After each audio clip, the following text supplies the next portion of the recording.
Welcome everybody. So today I want to show you how to make this area on your plaque, on your mirror frame, look like this area, because we really want to emphasize all the lines and all the textures that we have. So we're going to use Underglaze for this. So I've already got my jet black Underglaze. So you already know how to use the Underglaze and everything.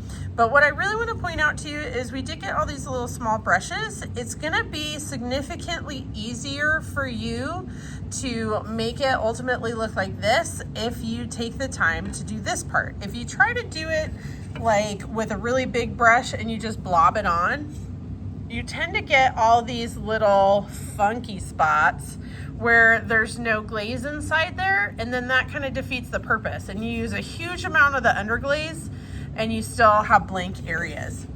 So really it's better to just load your brush with a little bit of the Underglaze color that you're planning on using and just kind of paint it into those lines, okay? So it is gonna blob over the side a little bit, you know, is it gonna leave, you know, are you gonna use a little bit of extra? Yeah, but if you do it with a small brush like this where you're just adding it in, you're gonna use significantly less trying to get into those little teeny areas than if you use a giant brush and just try to cover the whole thing, right? The other thing is, if you're using the giant brush, you're mostly focusing all the stuff on the top, and it's actually going to take you longer to do the next step, which is to like clean off the extra. So if you want to be able to do less work, do it the way that I'm showing you now. So you're just going to fill in all your little textury areas, all of your lines around the edge, all of your little detail lines and everything. You're just going to fill those all in with the Underglaze. Now, by the time you're done with this, the first area that you started in is gonna already be dry, right? So like wherever you started, by the time you get all the way around, it's gonna be dry, so that'll be okay.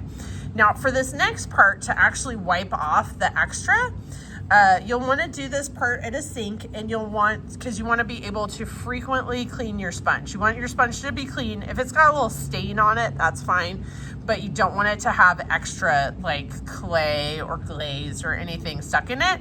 And you really want to make sure that, you know, it's damp, but it's not going to drip all over your project. Like if you squeeze this, you don't want a whole bunch of drips, okay? And you want to rinse it off frequently. So like for this video, I have a bucket of water over here, but it's just way easier to do it at the sink. So you're gonna get this like rinsey, squeezy, shake all the extra water out, make sure it's not drippy, and then you're gonna start by wiping it off like this. Now you wanna kind of go across the lines if at all possible, and not go with your line, because if you go with the line, you might still take some out, okay? Now, at first, it's gonna kind of look like this, where it's just like, oh, but Missy, it just smeared a little bit. Am I done? Like, what happened? No, keep going. So use another clean part of the sponge, and if you don't have a clean part of the sponge, that's when you want to rinse it out. So anytime it doesn't feel like it's doing much, rinse it out, squeeze all the extra water, and then keep going. So it does take a little while to get all, you know, it'll smear, but eventually it's gonna get clean again, right? And it'll start to get just all the extra off, okay? Now, if it looks like this, that could use like one more really clean wipe at the end, like wait for it to dry and wipe it clean at the end, but it's really gonna turn into this or pretty close to this, and little tiny things tend to get covered up by the next glaze that we're gonna use. So now what about around your little pieces right here? So like these little areas are hard to get to. So that's why you want to use the small baby brush or the small baby sponge instead of like the big ones, because these ones you can kind of make like really small and get into those corners so that it really cleans off that area right around the edge really good, okay?